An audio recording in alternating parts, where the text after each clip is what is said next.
نه بابا من به جمعی دارم مامان بیا. آره نمیدونم والا، میخوای بذاریشون رو سر من؟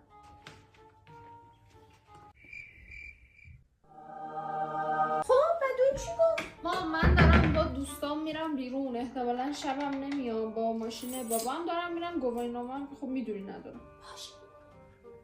نه آره مامان میخوام برم سیگار بخرم. نه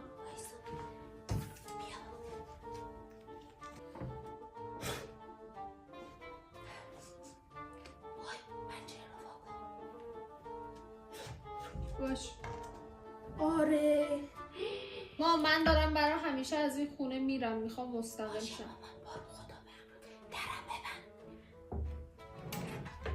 ای از قومت؟